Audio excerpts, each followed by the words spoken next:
We're now to the divisional round of the NFL playoffs, the final 8 teams. You've got 4 games coming up this weekend between Saturday and Sunday.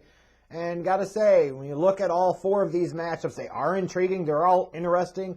They all have the potential to be bangers in their own way. Although you might assume maybe 1 or 2 of them ends up being slightly a clunker or even a stinker. But the potential is there for all 4 of these games to be really, really good. And 3 of them, fittingly enough, are rematches from the regular season. The one game that isn't a rematch from the regular season is the game that actually kicks off the slate of divisional round games on Saturday afternoon, and that is the Cincinnati Bengals, the AFC North champions, traveling to Tennessee to take on the top-seeded Tennessee Titans, winners of the AFC South.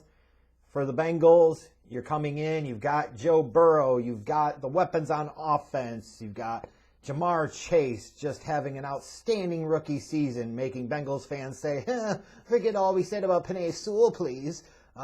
You've got Higgins and you've got Boyd and Joe Mixon. It's an exciting, compelling offense to watch, and Joe Burrow went from being a guy that absolutely looked mid at the beginning of the season to now really finding his rhythm and doing some big-time special things.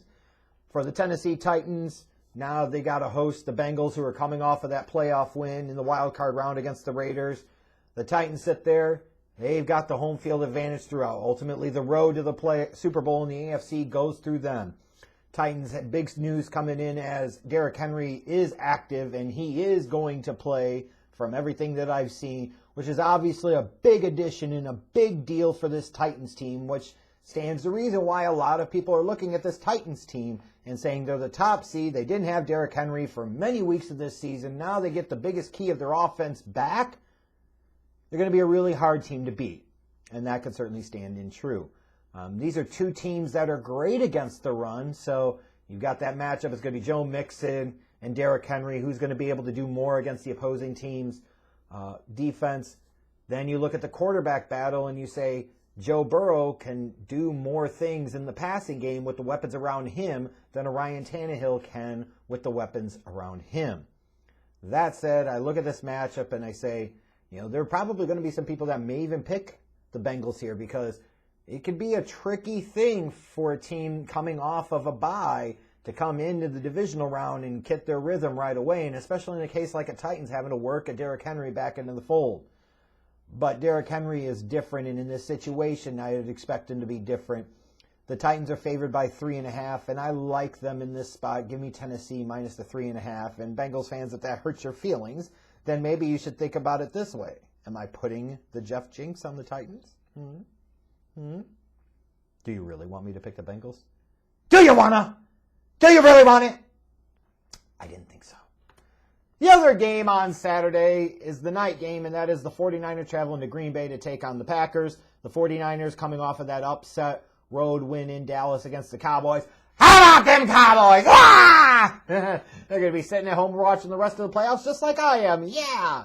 Meanwhile, the Packers are in this spot again. Number 1 seed in the playoffs, home field advantage throughout, coming off of the bye week.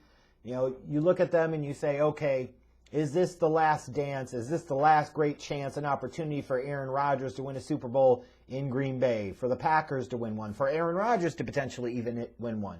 A lot of subplots and dramas here.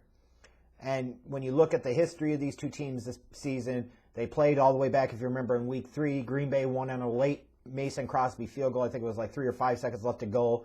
Green Bay beat San Francisco 30-28, but neither team really looked great in that game. And even when you look at Aaron Rodgers, he wasn't exactly in a great rhythm there.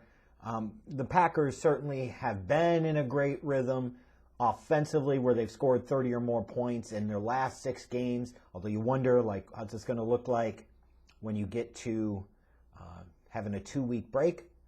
That said, Aaron Rodgers versus Jimmy Garoppolo in this spot, that 49ers defense looked pretty damn good against the Cowboys, I'll give you that. But that's against the Cowboys, coached by Mike McCarthy with Dak Prescott. That's not the same level as having to deal with Aaron Rodgers here. And this is not the same 49ers team of 2 years ago that beat the Packers in the playoffs. It's a different spot, different situation, different opportunity.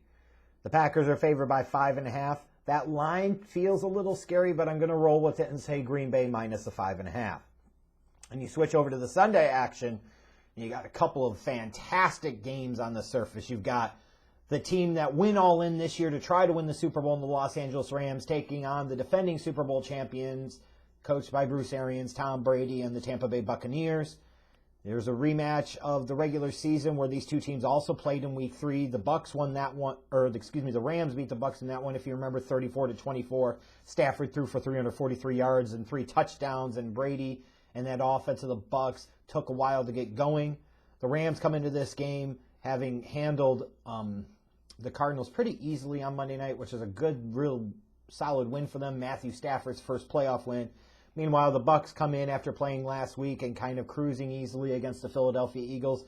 So looking at this game and you say, okay, how does this stack up? Is it about which team's defense is going to make a big play or two more, or which offense has more potency and more big play ability? And when I look at this matchup, I like the Rams here. They beat them in the regular season, and that was at a time where they didn't have an Odell Beckham Jr. Odell played well in their playoff game last weekend. I like the Rams in this spot, even though it scares me to say I'm picking Matthew Stafford over Tom Brady in the playoffs. It's really, really damn hard to repeat, even though Brady knows what that's like, and he's been in this spot many, many times before, and it's always a tricky thing to pick against a Tom Brady-led team. But I'm going to take the Rams here. Give me the Rams plus the 2.5. And then the nightcap, you've got the Bills traveling to Kansas City to take on the Chiefs, and man, oh man, this feels like the game that, above all others, like I said, all of these have their interesting stories and subplots, but this is the game I point to as this feels like the biggest deal, and it's appropriate that it's the last game of the weekend. The Bills perhaps did something earlier this season when they beat the Chiefs handily. If you remember, 38-20 in Week 5, that was the game that Josh Allen had 374 total yards and 4 touchdowns.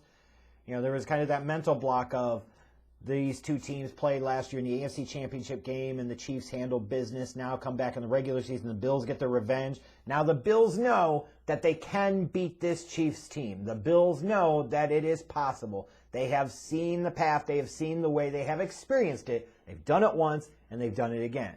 Although for the Chiefs, you could say they certainly weren't playing their best football at that point in time in the year, so they're a different team now, they would argue to some degree. You look at them and you say, they still have explosive firepower in that offense with Mahomes and Kelsey and freaking Hill and everything else.